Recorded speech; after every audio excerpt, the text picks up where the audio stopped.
And we're back. Welcome. It's me, Dashama.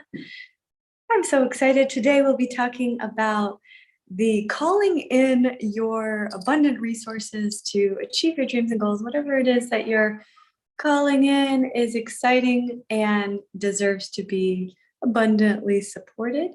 And so in this topic today, we're going to talk about how to do that. It's interesting because everybody has big dreams and goals. And a lot of times the only thing standing in the way between really manifesting that is what we could call abundant resources and support. So this is an interesting thing because you kind of look at certain people and you're like, how does that person make this thing happen so easily or quickly, or just like manifest things with so much flow and grace? And a lot of times there are many pieces, components involved in that, but one of those happens to be resources and abundant support. And when I say that, what I really mean by that is that resources can be anything from people that know what they're doing, that can help, money that can fund the paying of these people and or other things that will help, and even just the components necessary for the big vision. So I'll give you an example. I have so many projects going on right now, but I was thinking about the different ways that you can bring in resources, and it was really cool. So I did a quick Google search because I wanted to set it up with the Children of the Future project to see how I could accept cryptocurrency donations, because I was like, that's such a cool thing. And since the Children of the Future got approved to be a 501(c)(3) nonprofit now, so we can offer a receipt that gives people 100% tax deduction for any contributions or payments made to our foundation. So anyway, I was like, yeah, we should receive crypto. And so I went online and I found this amazing company, and I think it's called like Block Giving or some Giving Block or something like that. And I went on their website, and there is like a way that you can apply to list your foundation on there. And they have like so many cool foundations, really big ones that you might have heard of, like United Way, and then smaller ones. And I even saw like the Maharishi Institute, which is a really cool spiritual school and stuff. So I said, wow, they have a huge variety.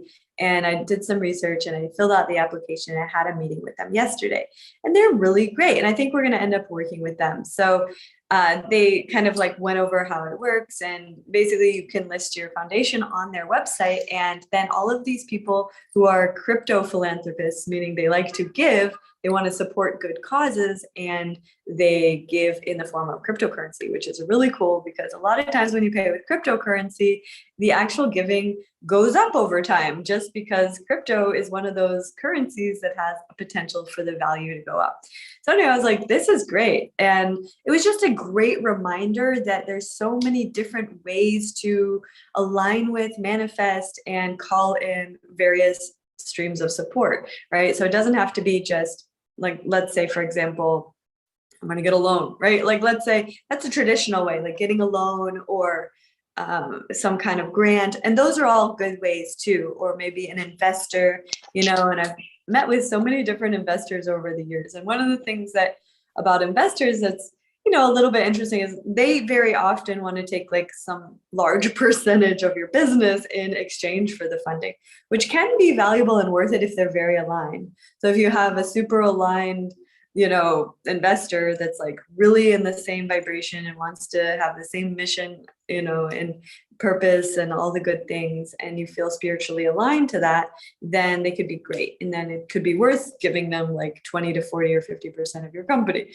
But if you're not up for that, there's so many other ways. And so I just wanted to emphasize that today. And especially if you have a big vision, a big dream, there's so many ways of getting that kind of support. Like another example is partnerships, and I've talked about this so many times. But if you want to create a big impact and or even just a small impact, but want to do something beautiful for the world, it's so beneficial to align with other people who both believe in what you are all about, believe in the vision that you're manifesting, and also have resources and or different types of things that they can bring to the table to make that beautiful dream a reality. So it's always more fun to do things with other people as well. So that makes it also worth it.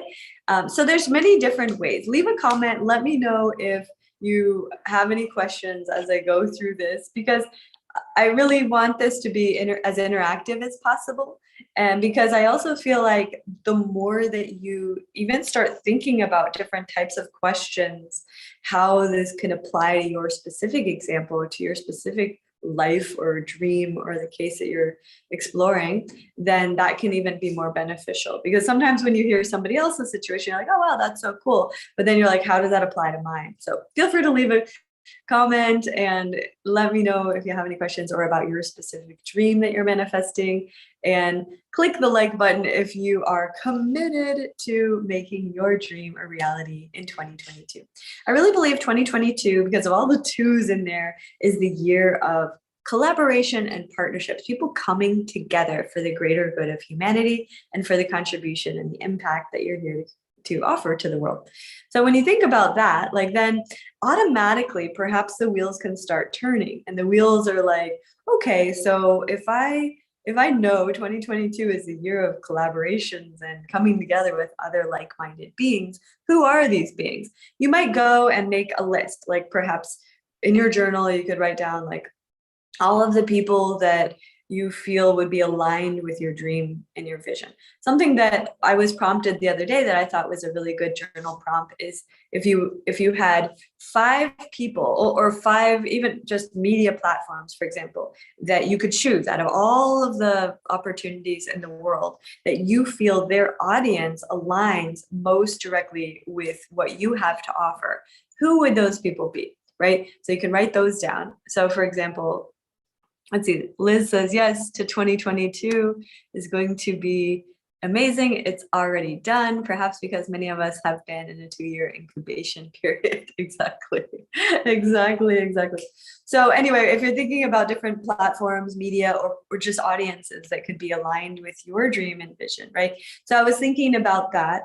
And it's really cool because actually I work with a number of these platforms that are really the aligned audience, or the aligned, demographic, or the energy of that. But also, as I've been exploring new demographics, like when we're going to be starting working with the school systems, for example, I was recently introduced to a company that's called, I think it's called Teach for America. And it's a nonprofit, and they have like 50,000 teachers that teach in the schools in America.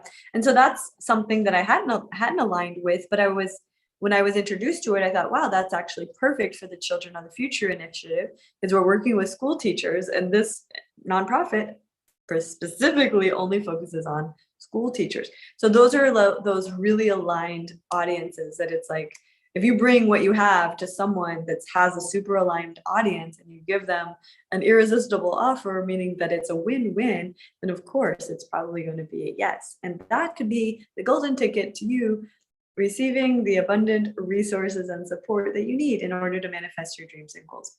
Sometimes, like what I'm describing, could be a few steps out from where you currently are. So if this feels like, okay, that seems good, but maybe it's like 5 steps ahead, just bookmark this video or this message and come back to it when you feel ready.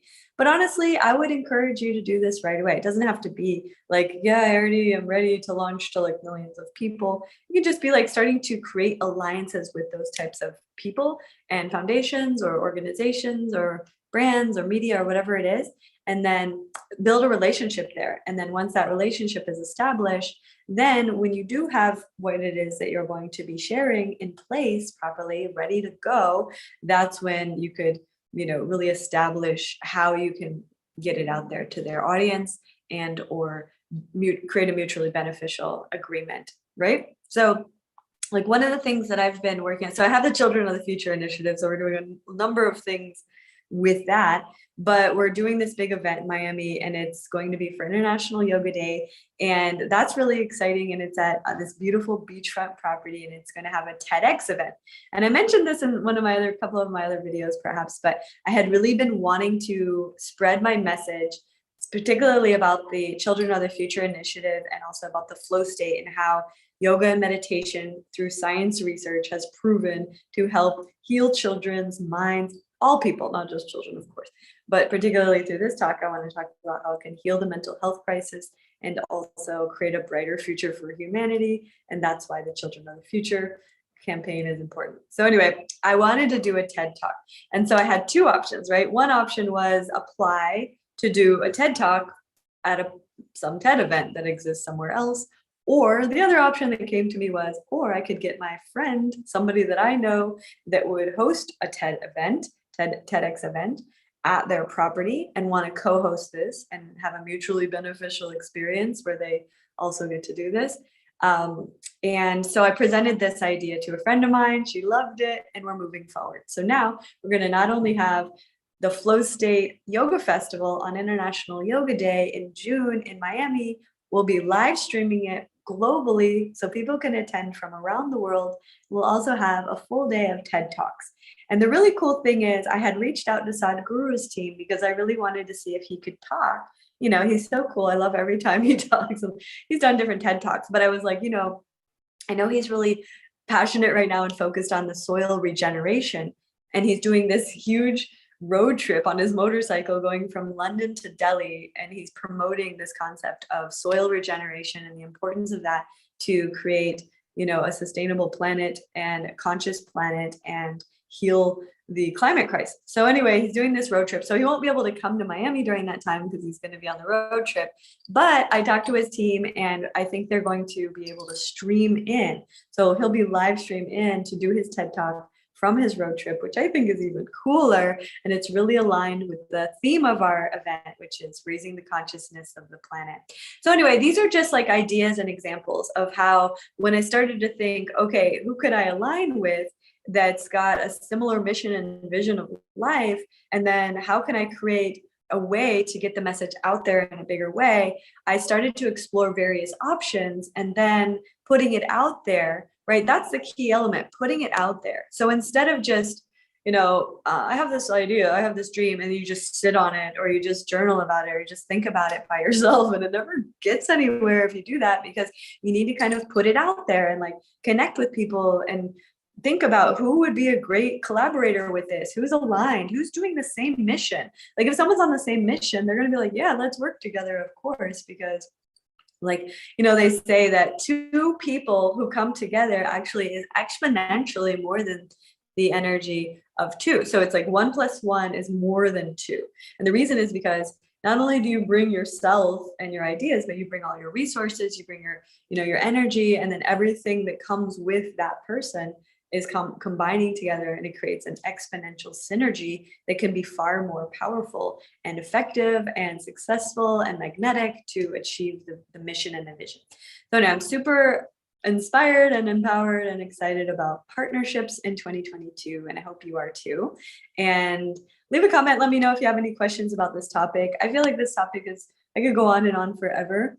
Let's see, I got Floor. Yeah, TED Talks are often so inspiring. Yeah, thank you. I really agree. You know, TED Talks have reached billions of people, and it's really interesting because, you know, like they have many different types of topics. So the main through line of what makes something a TED Talk is it's short. So in the parameters, it has to be under 18 minutes, and what we call pithy, which means like short, sweet, and to the point, but also backed by science and research in some way. So it's not just people coming along with their opinions, it's opinions, but like backed by science and research and at least some verifiable facts, right? So that you have that combination of really good ideas that are changing the world, but that have science behind them.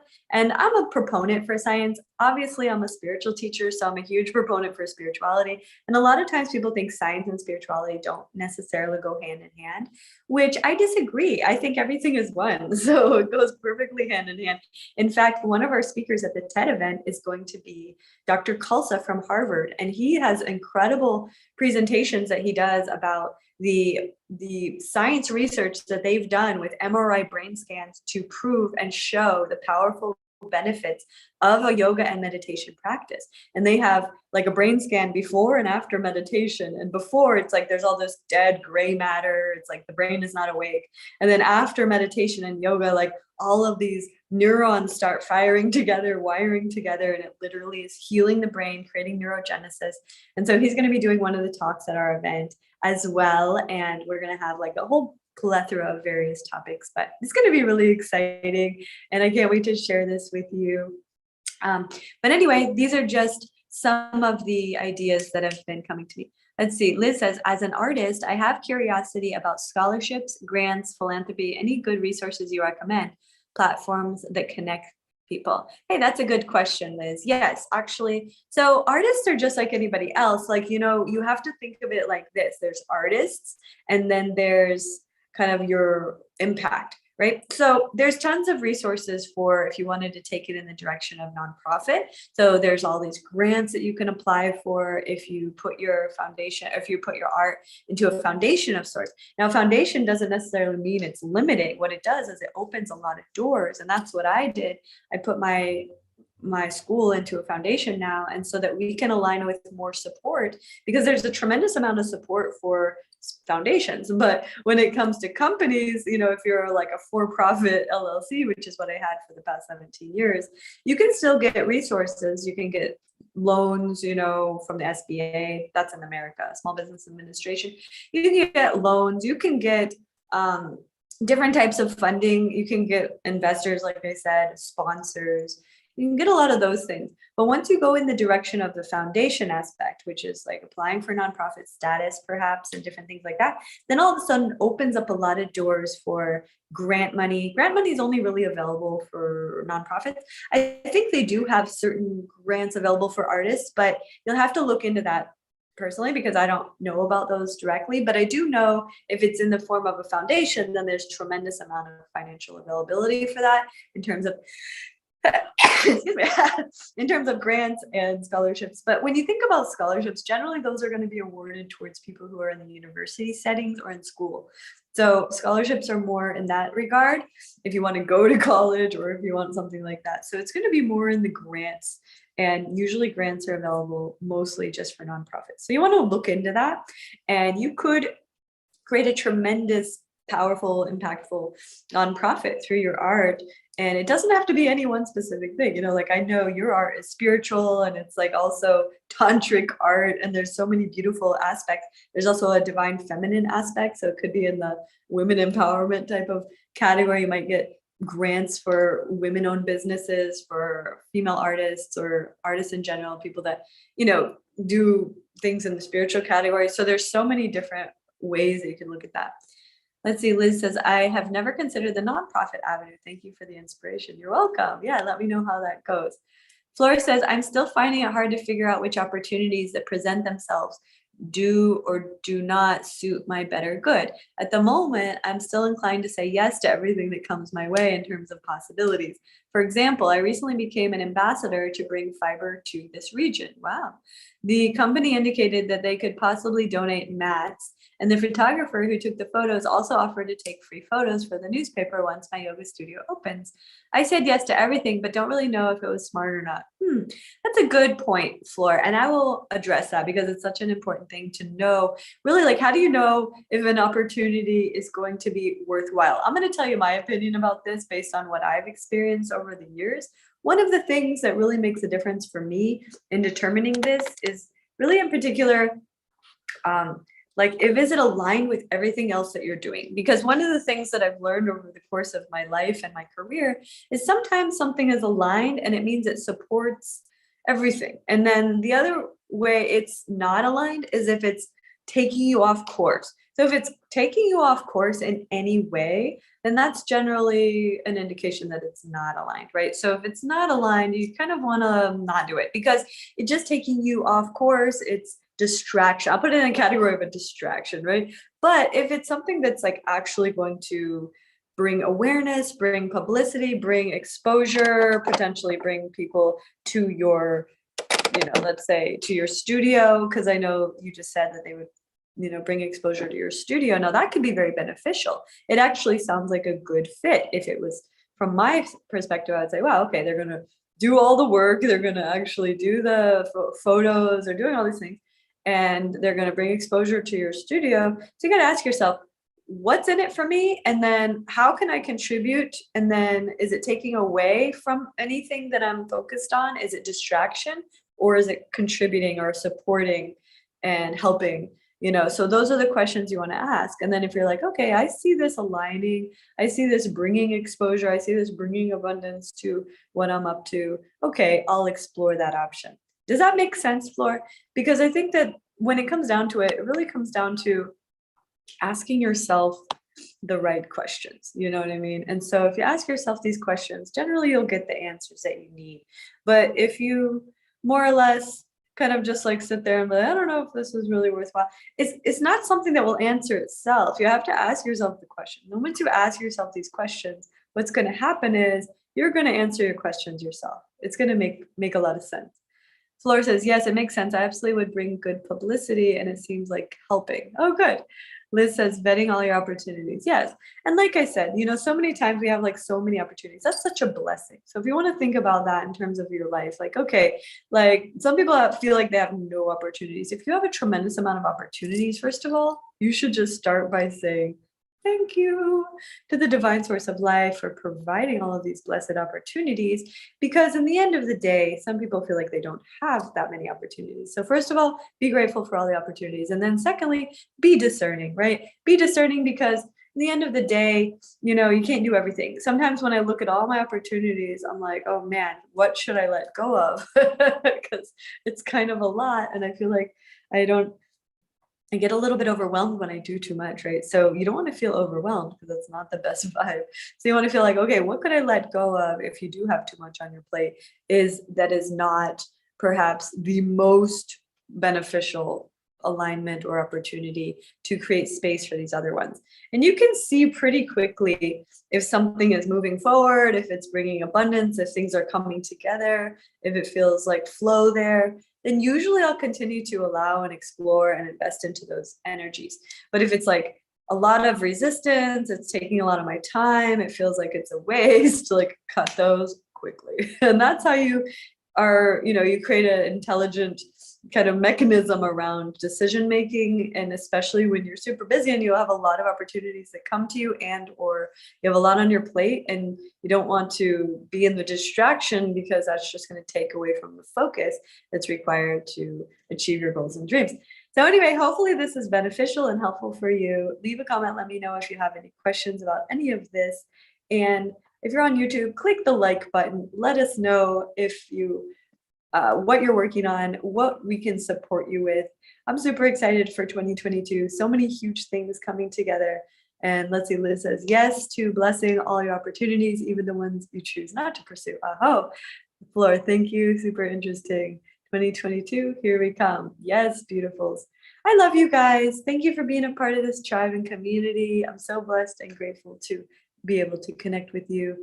Let's see, Liz says, enacting the empowered no is healthy. Exactly. No is the most important word that we can really learn to say, because the more that we learn the no, then what we're really doing is we're saying yes to something else. And the yeses is what determines really how we create our life experience. So the no is important in order to really be more specific with the yes, and the yes is what takes you to your dreams and goals, to live your life dream vision, and to create the greatest impact for the world and to make the greatest contribution with your life and your energy. So I am totally in support of that. I love you so much.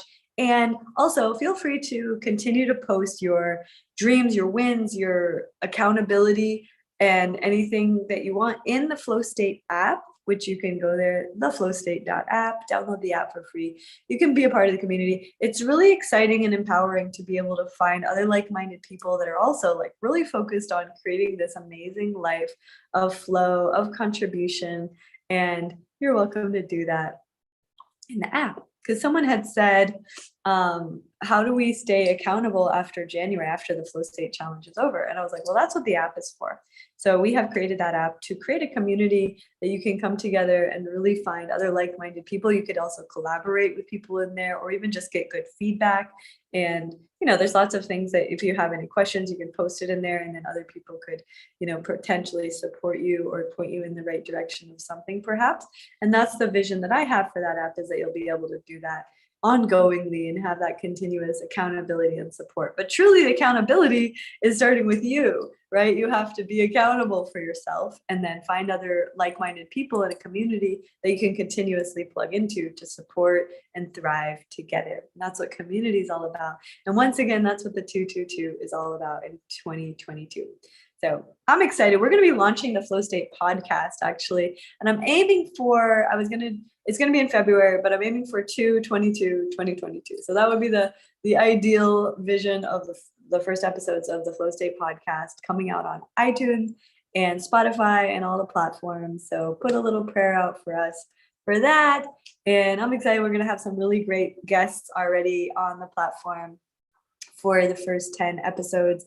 I interviewed Sadhguru, I interviewed Jack Canfield, Preacher G, the owner of the Oneness Temple and the World Peace Festival, and even this guy, Mike Murphy, who is the animator of the movie The Lord of the Rings and super cool movies like that, like super cool people. And they all talking about flow state and how to live your best life and all the universal laws and such good, amazing, helpful topics. So can't wait to share that with you and excited about that. And what else is going on? Oh yeah, like I said, we're going to be releasing our new product for the Flow State VIP community. So if you want to stay tuned for that, and I'll give you more information about that soon. But we're going to be offering microdosing products for all people to be able to get into flow state with the help of the magic mushrooms. Super stoked about that. And leave a comment if you're into that kind of thing, or feel free to tag a friend if they are, because our community is all about helping humanity heal and awaken to the highest levels of consciousness. Let's see, Kelly McGonial is an interesting woman to interview. I've never heard of her, but yeah, I'm open to different people to interview. So yeah, we can keep the conversation alive, and I probably will have an opportunity for you to submit any recommendations that you have for people that I should interview on the podcast, because it's going to be a really beautiful ongoing conversation with global minds, people that are game changers in the world, that are making the world a better place. And that's what that podcast is really all about. So we got the podcast coming up, we got Children of the Future launching, and we got the big event for the International Yoga Day in June. And what else is going on? Oh, and potentially, which I've been working on, the possibility of doing a live retreat event in Costa Rica again this summer in July. So I'll keep you posted about that. We still haven't finalized the information, but we will. And until then, I love you. I'll see you again soon. Have a beautiful, blessed day.